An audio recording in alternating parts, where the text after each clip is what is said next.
Hi, Yanni. How are you? Hi, good morning, Brandy. I'm very well, and yourself? I'm doing well. We tried to do this the other day, and we had some major audio issues on Skype. So we've just both gotten the opportunity to come on again. So we'll just quickly go over some of the things that I wanted to ask you, and some of the things that you had to say in the interview that I had to take down. I think Okay. that some of your insight coming from, a South African, someone who lives there, that maybe some people need to hear it. So thank you very much for speaking with me. I appreciate it. Thank you. Can I just have an opening statement? I Sure. just want to say that I'm non-aligned and I don't follow any specific group, and there are good reasons for it. I do not wash dirty laundry over the in public. I am actually just very, very disappointed in what happened on Loving Life not so long ago.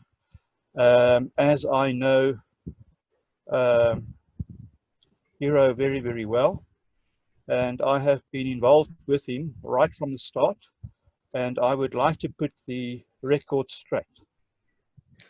Right.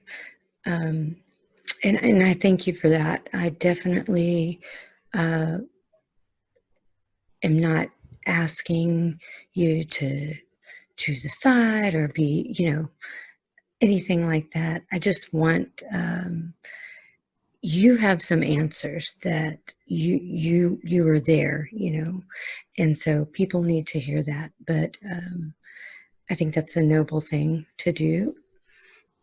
Is not take a side and say up front, I'm not this way or that way. I really don't like having conflict with people, but I feel the same way as you do on this issue. I sat back and watched in horror as, this unfolded.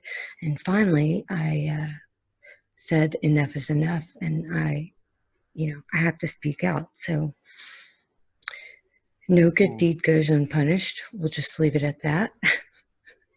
But I Uh, know, our, our, our case is our case is bigger than any ego, and I know that from one particular side there was a lot of ego and, if I may say, immaturity involved. right. And I think if a lot of people were willing to put their ego to the side and just work wherever they're needed, look, I'll do whatever it takes. I'll work with whoever it takes, whether it's at the bottom, the middle, the top. Some people are not willing to do that. They have to be in charge, or they. Um, I've just seen a lot of people lose their way, where their egos take over and they start to judge their self-worth on how many likes and subscribers they have, and that's just the wrong way to look at it, but it happens. So Yanni, there was something spoken on specifically, and that was the mailing address that was used in South Africa. And Scott spoke about this with, I believe, Philippe. I'm not positive. And they had some crazy theory about why this mailbox wasn't being used anymore. But you have firsthand knowledge of this. Can you tell us about the mailbox and the truth? Just before I do, I just want to tell or inform your audience where I know Hiro from. I met Hiro right at the beginning. I'm an activist for the minority whites, and specifically the Afrikaners in South Africa. I met him on Twitter. I followed him intensely. I liked his passion, and his drive, the fire that he has in him. And I don't think that people understand his personality. I have never had any differences with Hiro. I respect him totally. I trust him totally. And I have been assisting him, and I still will assist him in the future. It's for the good of our people. His ego is not involved at all. We have been through a hell of a lot together.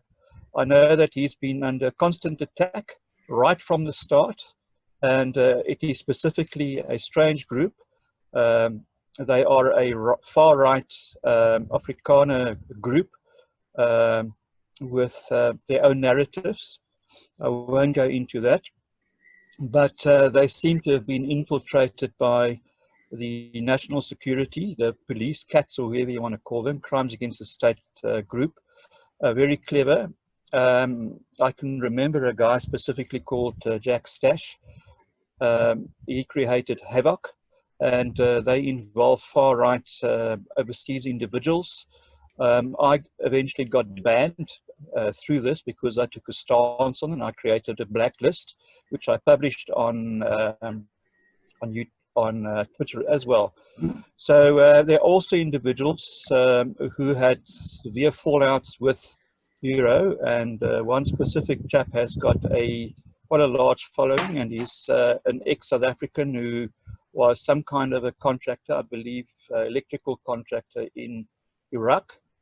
He's also doing very good and well for us, speaking out against the government, but he specifically is very anti-Hiro. And I've picked up that a lot of the comments made by Scott actually directly comes from him, because I know him and I know his sentiment, etc.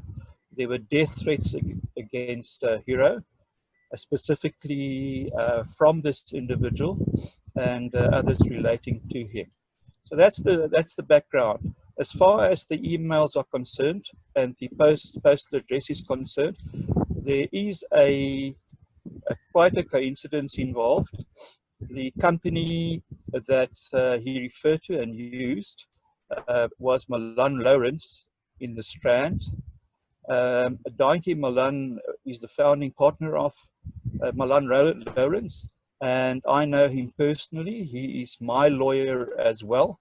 He's helped me in the past, and I met him while I was resident in the Strand a long time ago, and I'm still friends with him. So when I heard that Hiro was using Dankie as a Dropbox or a postbox, I called him and I asked him about it. He said he's no problem with it. His partners don't know about it. I asked Hiro how he came to use Dankie's address, and apparently one of the clients of Dankie referred Hiro to Dankie Milan, or one of his partners, at least one of his partners, and as a result, they used that address and email as a postbox. But Dankie was informed about this, and I'm sure that he also informed his other partners. You know, lawyers don't speak to each other in a big practice. They're just all too busy. But he was fully aware of it. The relationship came to an end. I spoke to Dankie again on a follow-up because we wanted a specific letter. And Dankie said to me that they came under pressure from a political party, and I'm going to name them. That was the DA, the Democratic Party, to stop supporting Hiro because of controversy, etc.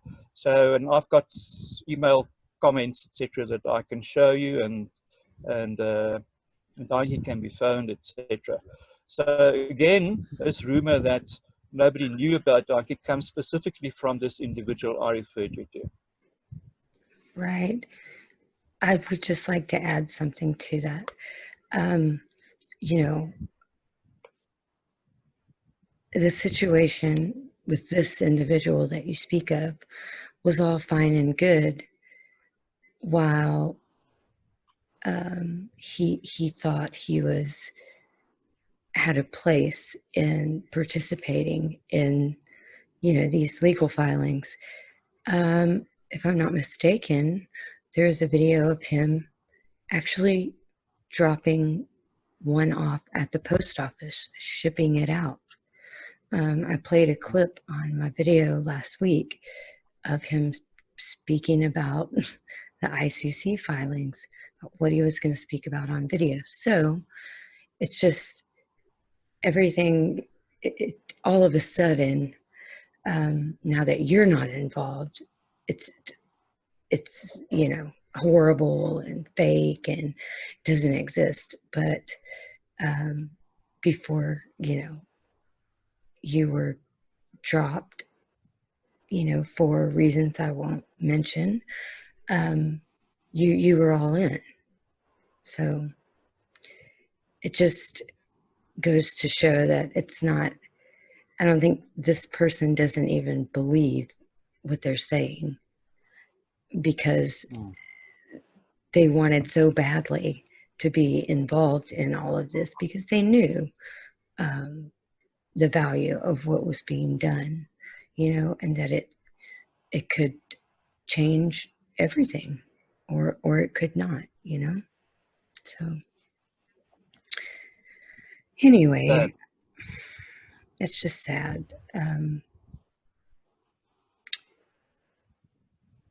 It just all goes back to ego.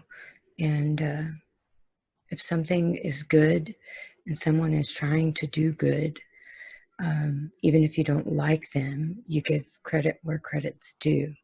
Just because your ego is hurt, I don't believe that you should just say things that are not true, and slander people, threaten them for no reason. Hiro's never done anything to this person. And then become very vindictive. He alleged that and others as well.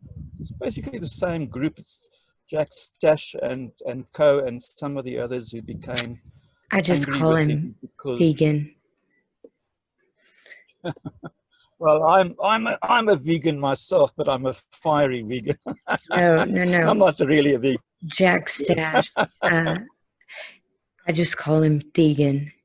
He goes by his real name on Twitter now, and so do all of his friends. Yeah. Anyway, yeah, that's a joke, but they are very, very dangerous. They alleged that Hiro himself was an informant to the police and the security police, etc., which is absolute joke. Absolute joke. Do you want me to go into what the allegations were against Hiro, starting with the Georgia scam? Not from his side. Yeah, you can if you want to speak on that. I just want to say about money, etc. It is quite unbelievable for me that South Africans want to get paid to help their country.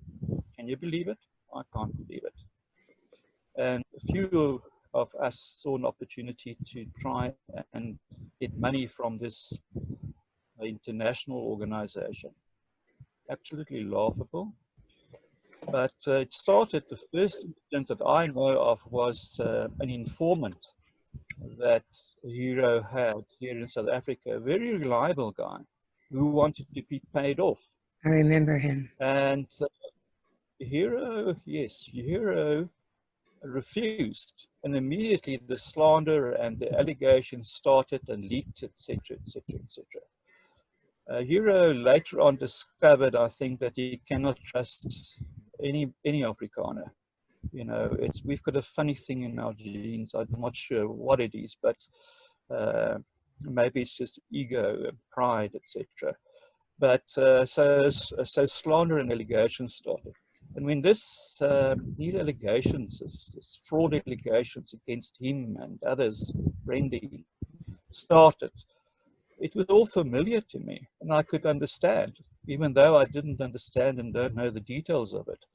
uh, how can somebody try and earn a salary from assisting your people who want to relocate? That is absolutely unbelievable. And I support the ARC. It's part of a plan, my own personal plan, although I'm not involved in it. So I wanted to support right from the beginning. Right. I believe it's anybody and our people's right to relocate if they want to. I see it as a temporary solution, and people can come back. But women and children and old people must get out of harm's way. Right. Things are not right in this country. And it's So, and action. sorry, Brandy, I also, Sorry. carry on. I was just saying, Yeah, and all right. it's not someone sitting doing nothing. At least they're trying to do something, to make a difference and to help people. Um, I just wanted to say that I have a great respect for Brindy and John B. Wells. That they're very genuine, good people, and they don't need to take money from anyone. They, you know, have their own money, and it was all just uncalled for, really uncalled for. Agreed. As far as the Georgian embassy episode is concerned, I think it was very naive to call the embassy or to write them an email to find out whether the ambassador here or anybody knows about this initiative. And the very simple reason is because assisting whites in this country is not politically correct. In fact, it's dangerous and can result in a democratic, diplomatic, incident very easily. So no ambassador and no official will publicly acknowledge that there is some kind of an encouragement or assistance to relocate some South Africans. But before one phones or contacts an ambassador or an official in Georgia, a simple Google search will reveal that since 2011, the Georgian government are on record that they support the relocation and they would assist South Africans, white South Africans, and I think it all started with farmers, to relocate to Georgia. And they're not the only country there. So I take great exception at endangering this process that is going on behind the scenes. Right. I'm with you. Um, with that said, Yanni, can you tell us a little bit about the Clifton Beach saga and the planned invasion there? Yes, this was initiated and actually exploited by a far left, if you can believe it, splinter group from the Black First, Land First group. These are more radical people. They are coordinated by a group of, believe it or not, white Sangomas, believe they're white Sangomas or witches, and particularly a lady called Vanessa Swanepoel, who is a very big danger to us, the white people and property owners in South Africa. She lives in Hermanus, and she organized a meeting on Clifton Beach, which is a world famous beach, fantastic beach, a lot of expensive properties around it. And she exploited the situation whereby security officials warned the crowd, mostly black people, to move up because the tide was getting in, and the beach is very small. And, if you've got hundreds or thousands of people, and mostly are black, I'm sorry, but, if they're white, I would say mostly were white. But it's very dangerous there because the Atlantic is a dangerous ocean. It's got riptides, etc. And it's a known fact that many of the black folk can't swim. They enjoy the water, but they can't swim.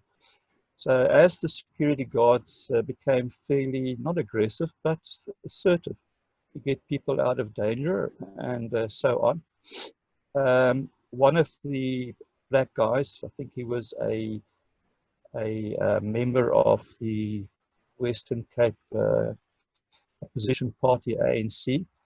He said something in the press, and there was a whole hullabaloo about the racist incident, etc., which later was simply just dissipated and disappeared. But of course, there are people from the outside looking at this, and Vanessa Williams saw an opportunity here, inciting negative feelings towards whites and saying bad things about property, etc. And that, of course, led to a very, very grave and tense situation in the Cape, specifically in Hermanus and some of the very, very sensitive areas where invasions threatened to take place, and in fact did take place, specifically in Hermanus. And there was a time that Hiro's informant, on a very, very, very good basis, found out that there were large-scale invasions planned in certain areas in the Cape aimed at white properties and white property owners, and specifically second holiday dwellings and so on. He knew about this, conveyed this information to me, and as a consequence, he appealed to one of the member countries of the UN Security Council to assist, and it wasn't the Americans. And I still took a letter or a correspondence to the embassy here in Pretoria, had an interview with them. I knew the people from previous interaction with them regarding possible intervention when things go haywire, which can happen at any moment in this country. So the Hiro took obviously a great risk, but as a result of that, nothing happened. And I think that's this specifically from this government. And Hiro was very clever choosing this specific country because the ANC would not have listened at all to the Americans or the British. He was very clever and playing that card, and he took great risk, and so did I. But you know what? Our country is bigger than any of this. Right. Thank you for explaining that little situation and the role that you guys played in this. There's so many things that go on behind the scenes, and people have no idea, no idea. And I've gotten to a place where I feel like I am done trying to give people information that don't want to take it. They don't want to believe it. They don't want, it's never good enough. It's never, someone was mad that the documents that I shared from the AU, well, why are they redacted? Well, because of that little paragraph at the bottom that reminds us of confidentiality. That's not just a reminder saying you can share it if you want to. That's actually a warning that you better not, or some type of legal action will be taken against you. So I don't have the legal authority. I'm binded by confidentiality. There are certain things I could share and I couldn't, but none of it's ever good enough. So, I'll put the information out there. Whoever wants to take it can take it. Whoever doesn't, they can leave it at the door. But I'm done I'm done being abused for telling the truth. I mean, that's what it is. And That was one of the problems, Brandy, sorry to interject, exactly one of the problems that everybody wanted to know everything in public, and they could not understand the sensitivity and danger and, uh, and the legal requirements behind it. Right. And it's a lot of things you can never say, because if a case is accepted and given a case number, that means it's under investigation. So you cannot openly share those documents or anything it, until, you know, we see the results or not. If you Very, do, very sensitive. A lot of you can screw up the whole thing. absolutely, a lot of the credibility goes, and the trust goes. A lot of the actions that the Hiro took, and by the way, why it's important, and why it is not even necessary that people, that organizations publicly take a stance and it appears in the newspapers. And I think everybody is expecting of the Hague to issue an arrest warrant against Malema. Now that's not going to happen because it's not politically correct. But a lot of the actions are actually taking place behind the scenes. And I've seen filings, and I know many of the filings, and there are filings which are so confidential that I wasn't even informed, and it's ongoing. But a lot of the the results happen behind the scenes, and there are a couple we can, you know them. I mean, Yeah. the And then the wheels letter to turn slow. absolutely. You know, Maria Ramos's so-called early retirement, she was fired, and simply fired because Barclays, belonged to Barclays at the time, and they governed by the British, the UK statutes and banking rules, etc. And she broke them. She married. She was married to the Minister of Finance at the time, being CEO of ABSA, Trevor Manuel, and Corrupt bank in South Africa. ABSA. ABSA supported the ANC, funding them, and that's illegal in the UK. And Barclays at the time was in trouble, re something else, and as a result, she was kicked into touch. There's no other way to say it. The Gupta's Department of Treasury, as a direct result of Foreign Criminal Practice Act filings that you did, Right. they are blacklisted. There are many other ANC people and other people on that same list who are now More than 100. in the radar. Yeah, you know, and they're being closely monitored and watched. People don't understand this, you know. But I was also going to say is that in the past, no South African I know of did any filings for us like Hiro did. It is extremely costly. It's extremely costly. You cannot plagiarize anything, like was alleged. Again, by the Jack Stash group and that misinformation spread out there unfairly. Yes, newspaper clippings and all of that stuff. And they've got sources, and they acknowledge their sources. Those can be copied and pasted. This is general news. A lot of people don't understand why Hiro was supporting us. We had a conversation at the beginning, and I asked him as well. He had family and friends who went through the Rhodesian experience, which was horrific, absolutely horrific. And of course, I think he's a very compassionate man as well.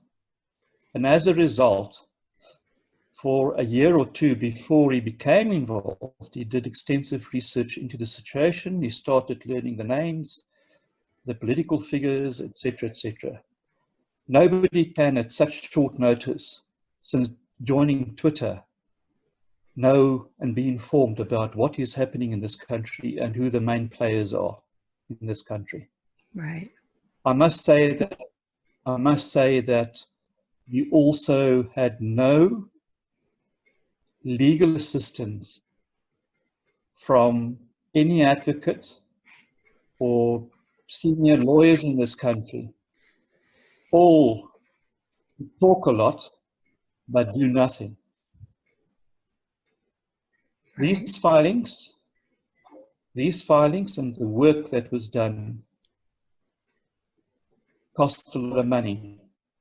And he, free and gratis, dedicated nights and days and weeks and months to this day of his time without being compensated.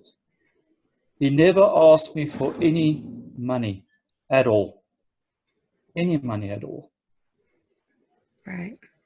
So I trust the credibility and the integrity of this man 100%. We actually like brothers. I always called him Boot, and he still is my Boot. And what he's done for us, is incredible. Right. Nobody that I know of, no South African has done these filings, which are very important for us from a practical and a moral point of view. Lots happen behind the scenes. People get frustrated. They want to see headlines in the newspapers of arrests being made or warrants of arrest by Interpol on behalf of The Hague. It's not going to happen. It's not going to happen. Simply because white Afrikaners are politically incorrect to support in the world. Right. It's going to take much more. It's like eating an elephant. It's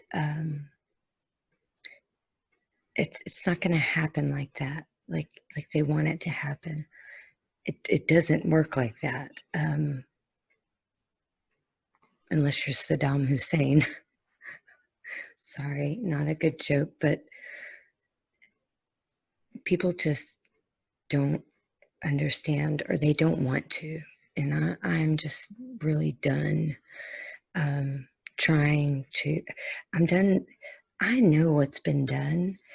I know everything. I don't need to prove it to anyone.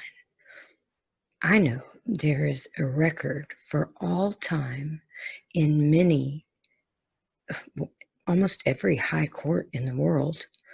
The United States, letters have been written to, so many places, government officials that I can't even tell you. And I don't need to prove it to anyone. They can just take it or leave it. I don't have time to waste my time fighting these people that we've tried to help, and that's it. I don't get it, but whatever. I had to on that point, Brandy. Many times he became despondent because of the flack that he got from our people. It was embarrassing. How many times did I have to ask him to forgive us and for our actions? And I apologized for it. And I had to beg him, please, Hiro, carry on, please carry on. And I know that you also felt this way and often feel this. It's so, people don't understand. It's emotionally and intellectually and physically draining to get involved in our situation. and on behalf of our people in this country. Right. When you're doing these things behind the scenes and you have knowledge of all of these things happening, and so much work has been put into it. So you're fighting for the people, but you're exhausted because they're fighting you. And sometimes it is just too much. You know, there have been times that I couldn't blame him, you know, for, you know, feeling that way. I mean, when you get nothing but attacks, and, you know, I'm really disgusted by people insinuating that, you know, he's hiding from the people because he's a scammer. Did anyone ever stop to think how many ANC members have been murdered in the past, I don't know, 3 or 4 years by other members of their own party? So people have been murdered for much, much less.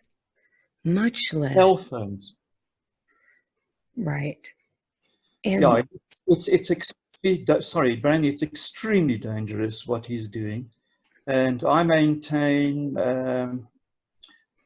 it's probably a good thing that somebody from the outside is doing it, because your life will be at risk, because he is embarrassing and he's putting extreme pressure with results on the ruling party and the clones, like the Malemas and the BLFs, etc. Extreme pressure on them. Me, myself, I live in the rural areas, as you can see from my surroundings here. And there's a very good reason for it. Very good reason. People disappear. They've got hit spots here, as you say, on their own people. So the situation calls for respect. I respect that man. And I wouldn't live in one place, you know, in Australia or the Philippines or wherever for a long time, because he can be taken out, and he will be taken out. So this elusiveness of him, I understand and I respect it. And people who don't face those consequences don't care. You know, others who are not capable of doing the same work don't care about the consequences because they can't grasp the concept of how much work went into it. They surely can't grasp the concept of the consequences of putting all this pressure on the ruling party and you know, the smaller parties. It's just really despicable to me, because especially a South African should know better. They should know better. It's just crazy. But Yani, can you tell me about some of the embassy meetings in the HRD high-level context, such as the European ambassador? You know, I have all of these emails. I have everything. Yeah, look, a lot of it is highly confidential, Brandy, and you know the actions can be seen as being treasonous. And I know we spoke before about it, and I conveyed certain information, but I would prefer not to go into detail. Suffice to say that assistance was sought, and we are on record. Various countries, I don't want to say who they are because it'll embarrass them. Some are just waiting, watching and waiting. Some have openly declined, even though they've got hundreds of thousands of their citizens in this country. But it's all political. There's security people support us 100%, 100%.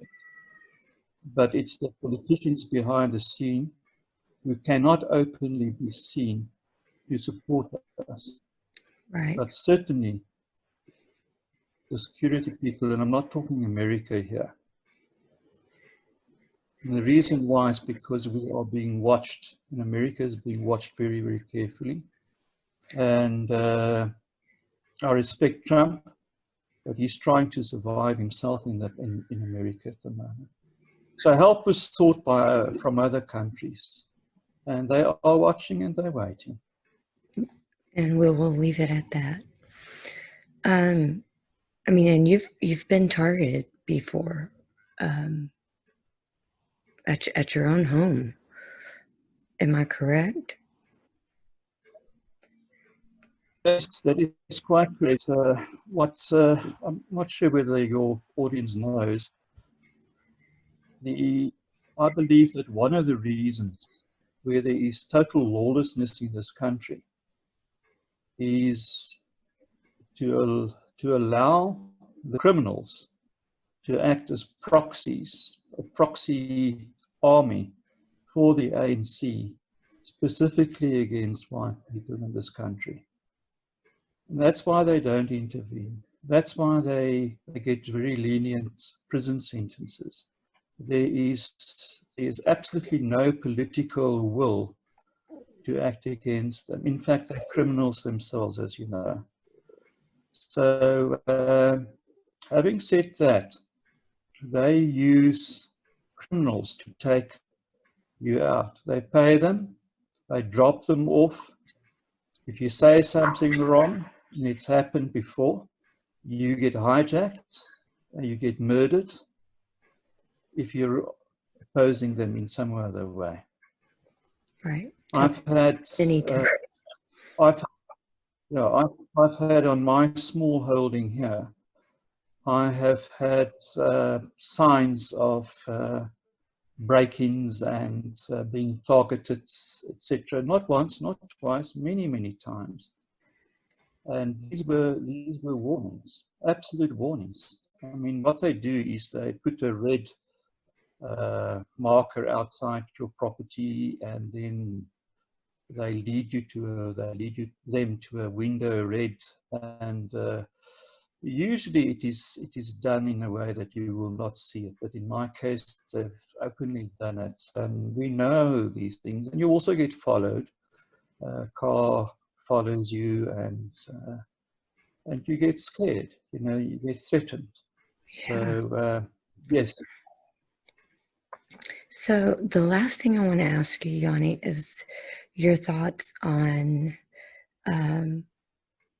this photo that these people have put out that's doing the rounds. What are your thoughts on that? Claiming that this is Hiro, and just the behavior itself to me is really despicable. Can you just repeat that? I lost you there for a while. I was just saying, my last question for you is, I wanted your thoughts on people putting this photo out that's making the rounds, claiming that it's Hiro. Look, I have never seen Hiro. I've heard his voice, and I've seen his profile, and obviously there's a very good reason for it. So I cannot substantiate that picture. All I can say is, whoever is in that picture, his life is in danger. Right. Well, I have seen him many times, and I will say that is not his photo, and it's really despicable because whoever, like you said, whoever is in that photo, you just put a huge target on their back. And, people in South Africa know what that means, when you have people who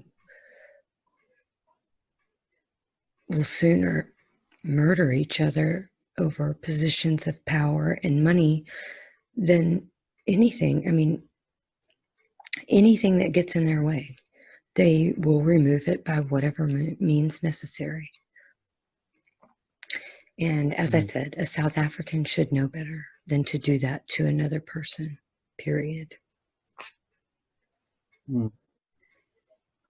I suspect that that figure comes from the gentleman we spoke about before that threatened his life openly, and he's threatened to go to your FBI and report him and all of that type of thing. And I won't be surprised, I'm speculating, but I won't be surprised that that information comes from that gentleman, and then that has been shared with Scott as bona fide. So I actually think, Scott, you may be listening to this.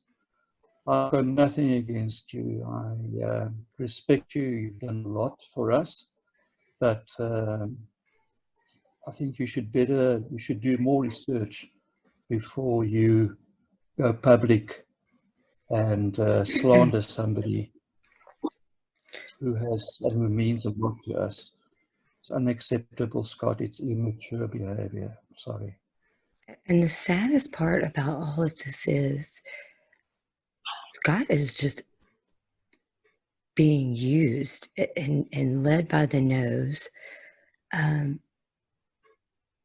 given false information to which he's trusting this person.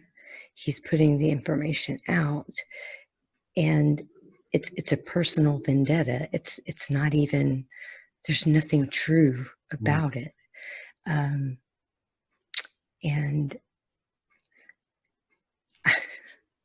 it's just become a mess because of that. And this other person doesn't care that Scott's getting all the heat from this. He's behind the scenes, staying there, keeping his mouth shut, because he doesn't want to take the heat. So Scott's left out in the open to take the heat for the information that he was given by someone else. It's just... I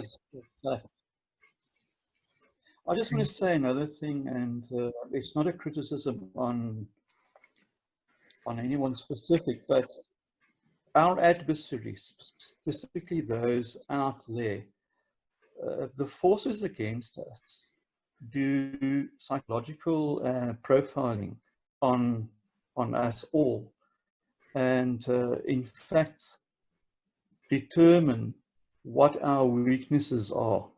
Maturity, intellectual maturity, one of them, and they go for you, and they will attack you based on your weaknesses. And I think in this case, it's what's happened to Scott. Well, that's really all of the questions I have for you, Yani. I appreciate you willing to come on a second time because of the audio the first time. I think people need to hear from you as a South African, someone there on the ground, for maybe some clarification. There will be those that don't care, that don't want to hear it. I mean, they wouldn't hear it if it hit them upside the head with a hammer. They don't want the information. So Absolutely.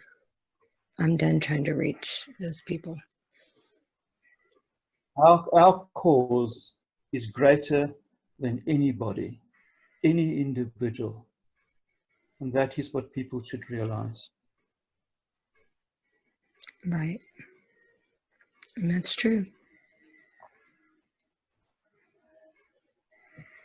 So with that, if you have anything else that you'd like to add before I say goodnight, please do. Yeah, Brandy, I just want to say thank you very much for what you are doing as well. I know it's not easy for you, and it is much appreciated. And I'm talking on behalf of many of your followers and us. Thank you so much. And thank you for giving us the opportunity to try and rectify a great injustice done against Hiro. And thank you very much too. And you have a wonderful day. And it is time that I get some sleep. But hopefully we will speak again soon, Yani. Okay, so you have a wonderful day. Thank you. God bless. Thank you. God bless.